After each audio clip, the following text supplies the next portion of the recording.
find out why school closures caused by COVID-19 are impacting young students. Two candidates running for United States Senate go head-to-head in the primaries. Broadcasting live from the University of North Texas, this is ntTV News at Noon.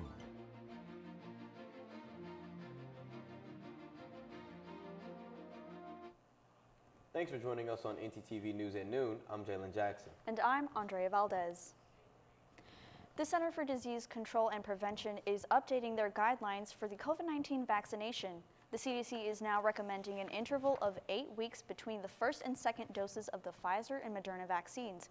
The center says the interval is being extended to reduce the risk of myocarditis, a type of heart inflammation found in males 12 through 39. The previous shorter intervals are still recommended for immunocompromised and others who need rapid protection. COVID-19 cases, hospitalizations, and deaths are steadily dropping in the U.S., but top health officials say vaccination and boosting will be critical to keep that momentum going, and a fourth dose of the COVID-19 vaccine may be recommended this fall. CNN's Mandy Geithers has the story. In the war on COVID-19, the U.S. is heading in the right direction. The new daily case count down 42% since last week. The FDA is continually monitoring data to determine if or when healthy adults could benefit from a fourth COVID-19 shot. Many of us expect that in the years to come, we will have yearly doses of COVID vaccine the same way that we do for the flu vaccine. Countries like Israel and Sweden are already offering a fourth shot of COVID-19 vaccine for older adults. In the U.S., an FDA official says a fourth dose could happen this fall. Right now, the CDC has no recommendations on fourth doses for the general public, but their updated guidelines seem to suggest it's a good idea for some who have weakened immune systems to get a fourth shot of the Moderna or Pfizer vaccine. People who are immunosuppressed should be going and getting a fourth shot because their bodies are less able to produce that protection that the rest of us have. Right now, about 65% of the U.S. population is fully vaccinated. 28% have gotten a booster, but the pace of vaccinations is the slowest it's ever been. Health officials say there needs to be a continued focus on raising those numbers. We need to get the third of Americans who haven't even gotten their first two shots, we need to get them vaccinated. And then of those who received their first two shots, older folks, people who are age 50 plus, should be going to get a booster today. For Health Minute, I'm Mandy Gaither. The second booster will coincidentally fall around the same time that flu shots are given, which could be very convenient and helpful to stop the spread of both viruses. People who tested positive for COVID-19 may be at higher risk for another health-related concern linked to the virus. A study published in the Nature Medicine journal shows that people who experience the virus face heart problems such as pulmonary embolisms, heart attacks, strokes, and clotting. The findings were based on a study conducted on more than 150 veterans who had the virus. Experts are saying that if you had COVID and are experiencing heart concerns, please seek medical attention immediately. Temperatures were really dropping this morning, weren't they? It was rough getting here. I know, it was so cold that I had to wear multiple layers of clothing. So let's see our weather anchor, Ryan Cantrell, see what he has to say about the cold. Ryan? Well, unfortunately, we're out of luck for the cold temperatures for today and tomorrow because we're in the midst of a winter storm. In fact, the National Weather Service put out a severe weather warning for Denton County from now until 6 p.m. Thursday. So expect hazardous road conditions and please stay safe during the next 2 days. Speaking of cold, let's talk about what we got in Denton. So currently we are at a 26-degree current temperature, and thanks to those northerly 17-mile-per-hour winds, we are at a wind chill of 13 degrees. Cloudy skies, but we should expect some rain later tonight, and temperatures should actually increase a little bit to an actual temperature of 29 degrees. Northerly winds at 13 miles per hour, 19-degree wind chill, and snowy conditions with a 90% chance of precipitation. Tomorrow we should expect same conditions with another 90% chance of precipitation. We should expect snow, sleet, and ice. 30-degree actual temperature, northerly 9-mile-per-hour winds, and 22-degree wind chill. That's all I got for my first look. Stick with us as I talk about this week's winter storm. Back to the desk. COVID-19 has caused not only health-related concerns, but it has also affected childhood development. A study was conducted on 65,000 children between the ages of 4 and 6 to find out more. The children were split into two groups for the study: children who attended school from 2018 to 2019 and those who went to school the following year. Researchers say that 5-year-olds' cognitive and motor skills, along with learning attitudes, dropped significantly during the pandemic. President Biden halts trade with Russia as they continue to invade Ukraine. And 19 Austin officers have been indicted for their involvement in the George Floyd protests back in 2020. Time when misinformation is all too common on social media, we take great pride in bringing you the news that matters, that impacts your family, news you can trust. Local broadcast journalists bring you the facts, covering the stories breaking in our community and across the globe. Text TV to 52886 and let Congress know you depend on local journalism. This message furnished by the National Association of Broadcasters. It's that time of year where everyone plays a dangerous game with the flu. Going in uneducated, you run the risk of symptoms like cough, migraine, and fatigue. Don't be like this guy. Combat the flu with cough drops, ibuprofen, and a good night's sleep. Be smart, don't catch the flu.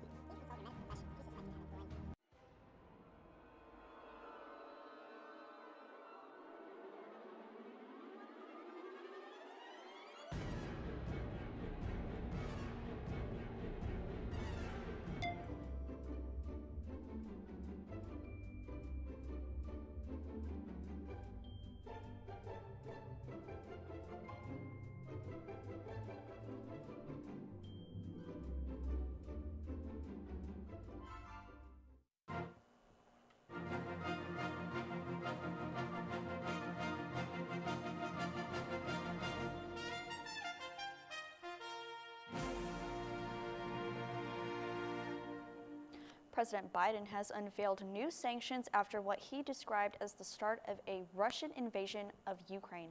In a press conference on Tuesday afternoon, Biden spoke on his decision to impose sanctions. I'm announcing the first tranche of sanctions to impose costs on Russia in response to their actions yesterday. These have been closely coordinated with our allies and partners and will continue to escalate sanctions if Russia escalates. The UK and Germany, among other nations, also plan on imposing sanctions. Biden would still prefer a diplomatic resolution, saying he is open to peace talks with Russia to avoid all-out war. He also pledged to do everything he could to limit the effects these sanctions have on the U.S. economy.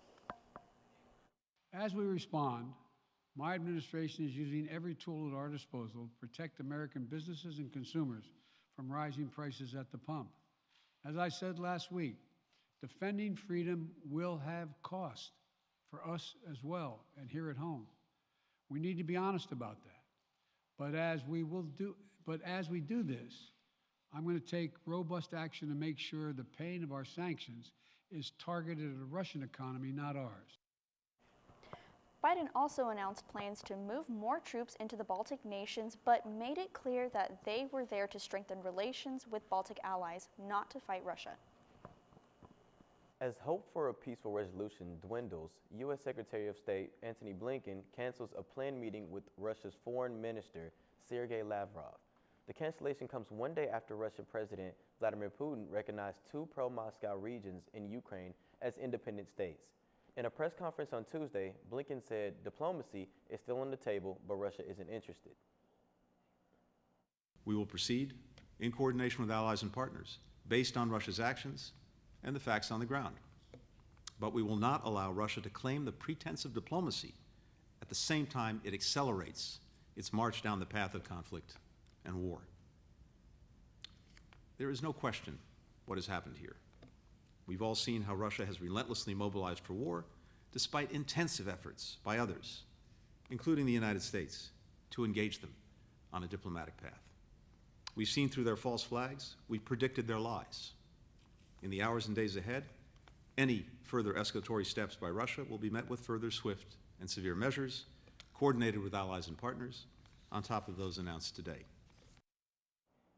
France has also canceled their planned meeting with Lavrov following Russia's decision to occupy eastern Ukraine. Jalen, I hope that this cold weather won't hold up throughout the week. I only have one pair of gloves and I'm already sick of freezing. Me too. I want some sun. Let's check in with our weather expert Ryan Cantrell for our full weekly forecast. Ryan?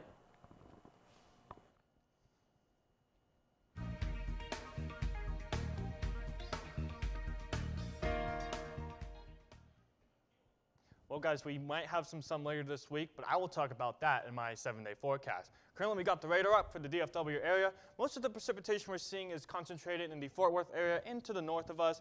Most of it's blowing northeast.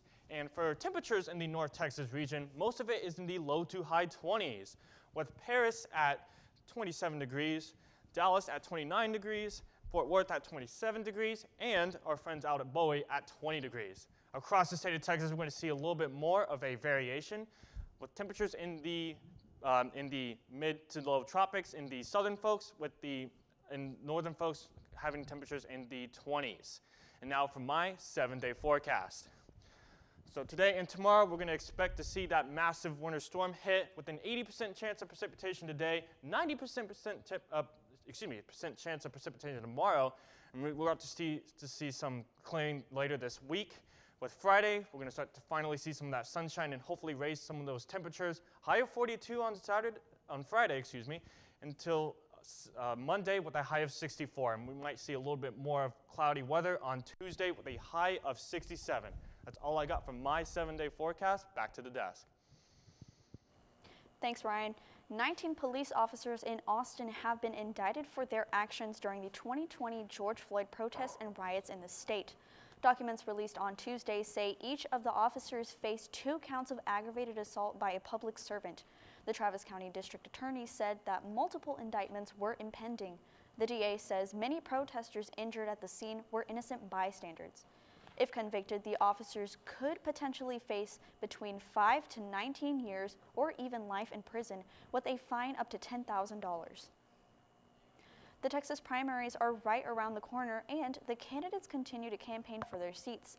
I got the chance to talk to a Texas Senate candidate from District 12. Ferdy Mongo is a native to the country of Cameroon, and in January 1990, he came to the U.S. to go to college with only a change of clothes, a pair of flip-flops, and $2.50 in his pocket. Now he's a father, a husband, and as of recently, a candidate for District 12 Texas Senate. I am where America is. I am exactly at the dead center in the middle where Texans are. The issues that keep them up at night.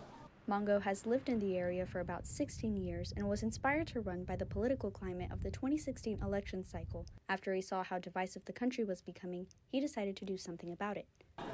I said, no, I cannot sit back and watch my country deteriorate like where I originally came from. So that was my major motivation to get in the race and run. In July 2009, the minimum wage in Texas was raised from $6.55 an hour to $7.25 an hour.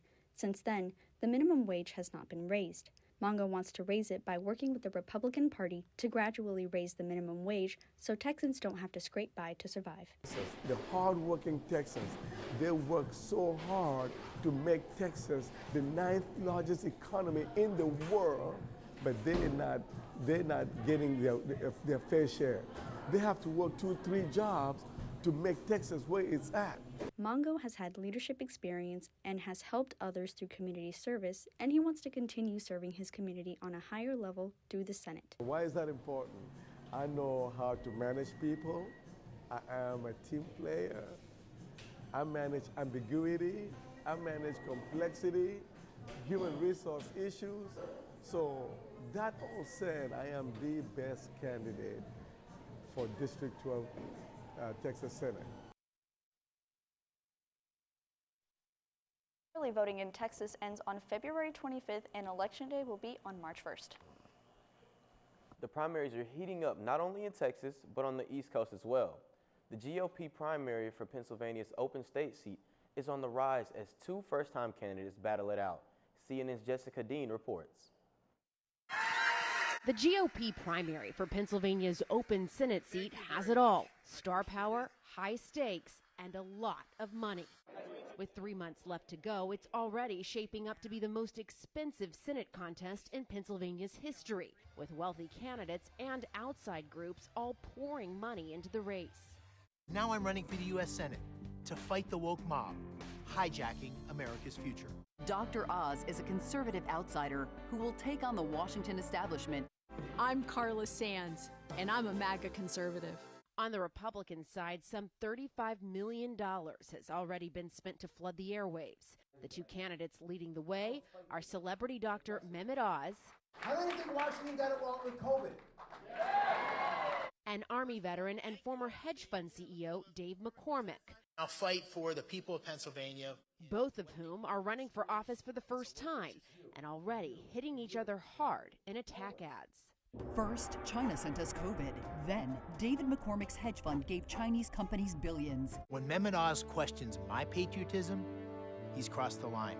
As a swing state that voted for Trump in 2016 and Biden in 2020, Pennsylvania could be the key to who controls the Senate. Former Pennsylvania Congressman and CNN contributor Charlie Dent says Republicans will need independent voters and potentially even some Democrats to win. Republicans have to be concerned that they do not nominate somebody who is seen well outside the mainstream. If they do, Pennsylvania could easily go Democrat. Hello, doctor. But first, the candidates must win the Republican primary, which means appealing to the former president's base. Let's go, Brandon! McCormick aired this ad during the Super Bowl. He's married to former Trump White House official Dina Powell, and a number of Trump White House alumni are part of his campaign. Carla Sands has emphasized her ties to the Trump administration. She served as ambassador to Denmark. I'm the old. Results of the election will come in around May. And coming up, a guidance counselor in California is under fire for accusations of sending racist and homophobic messages. And pro golfer Phil Mickelson apologizes for comments he made against Saudi Arabia.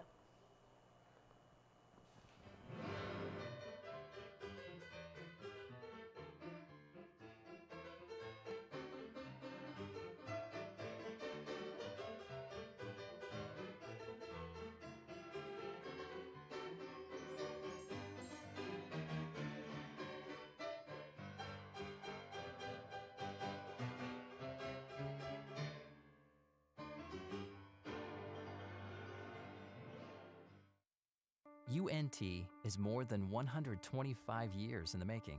To find new solutions, we create a new point of view. We know what's possible when creativity, originality, and independent thought converge. We're ranked a Tier 1 research university. We're home to excellence the size of Texas. Define your future at UNT and soar to new heights.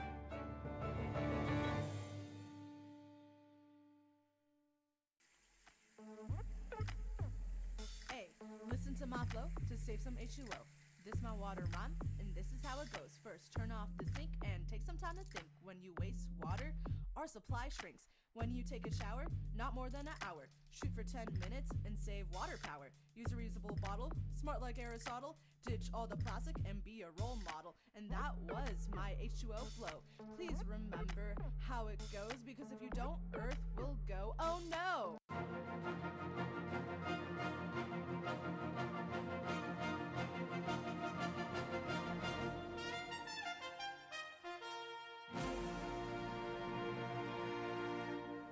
A high school guidance counselor in California is facing charges after allegedly sending racist and homophobic messages to a coach at another school. Todd Tyler was arrested on Tuesday following the incident. CNN's Lacey Mitri has a story. We love you. I'm sorry. Maurice Clavel and his family say they're scared and hurt. It's just so sad. It's really sad. The varsity softball coach at Marysville High School says he got call after call and voicemail after voicemail Sunday from the father of one of his players, apparently upset over the position she played during a scrimmage. It wasn't just one phone call, it was numerous calls. Close to 20. In a row, maybe more. Yeah. With threatening messages like this one. Look forward to splitting your face in half. Look forward to proven what a loser you are. And I said it on the phone. I'm going to have fun with you, Mo. I'm going to track you down. The threats included racist and homophobic language. You're like, wow, like this is happening in 2022. Marysville police say this is the man responsible. They arrested Todd Tyler this morning after pulling him over here, and they say he had a loaded gun in his car. KCRA 3 has learned Tyler is a counselor at Yuba City High School. Here's his biography on the school website. This man should not be working for a school district, period. Yuba City Unified School District says Tyler is on administrative leave, and they call the actions that police say led to his arrest reprehensible and deeply troubling.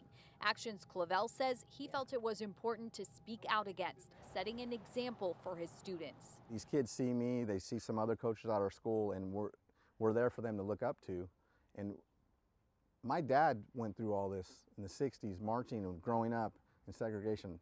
But not today, not to me, it's not going to happen. Yuba City Unified School District says Tyler is on administrative leave and he is behind bars with a $150,000 bail pending court proceedings. I heard that there's been some recent controversy on campus. I heard that too. Let's see what our live reporter Courtney Hill has for us regarding UNT. Courtney? A UNT organization known as the Young Conservatives of Texas is receiving backlash after a controversial video went up on Twitter. The video showed one of the organization members in the library hanging up their event poster for condemning children transitioning, and someone in disagreement started removing them. The Young Conservatives of Texas are hosting the event today with guest speaker Jeff Younger. UNT President Neil Smatras sent out an official email addressing the situation. You can find this message via Twitter at UNT Press. Back to you at the desk. Thanks, Courtney. Domestic violence is an important issue that occurs even here on campus. Let's take a look at how university handles cases like these.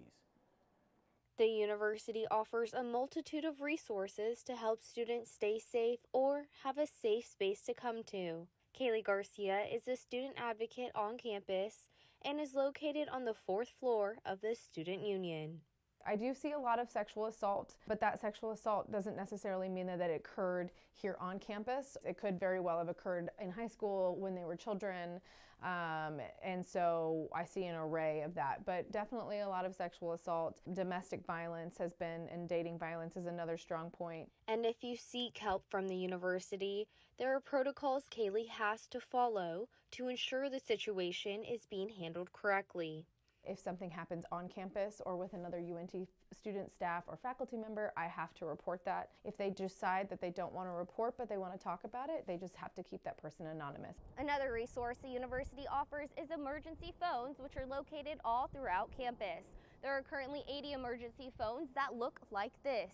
They are to be utilized to report suspicious activities, if you're lost and in need of direction, vehicle emergencies, or if you feel you are being followed. Once pushing this button, a campus officer will be dispatched to you.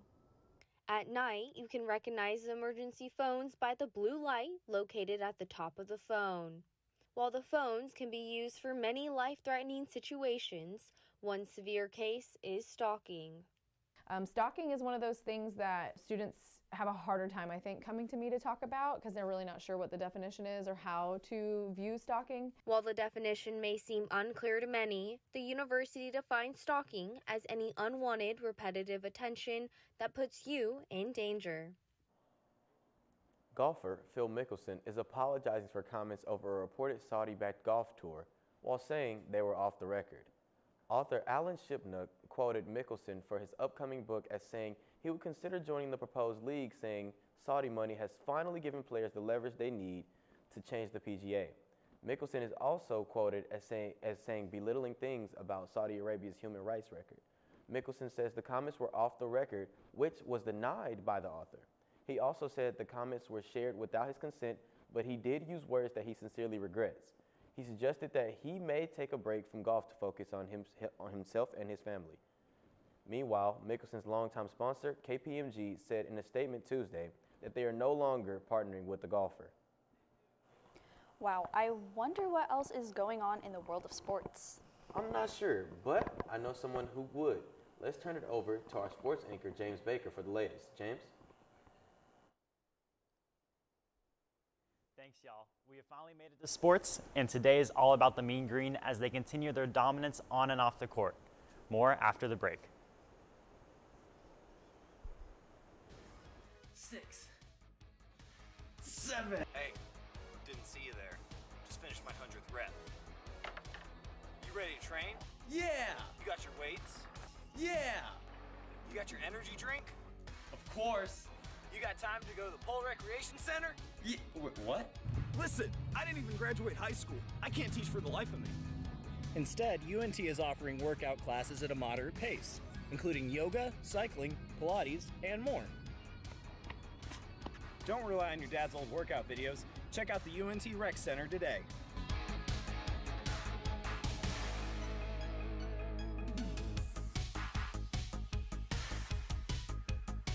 That was a really good movie. Yeah, I really liked it. Yeah, so we have to watch the next one before next class, right? We do? I think so, but it's not on Netflix and it's not on Hulu, so... Man, I don't want to pay for that. So what do we do? You think there's a place we could go to get the movie? I'm not sure, maybe? Oh, there's a place to get the movie. Oh. Really? Yeah, it's right here on campus. Come on, I'll show you.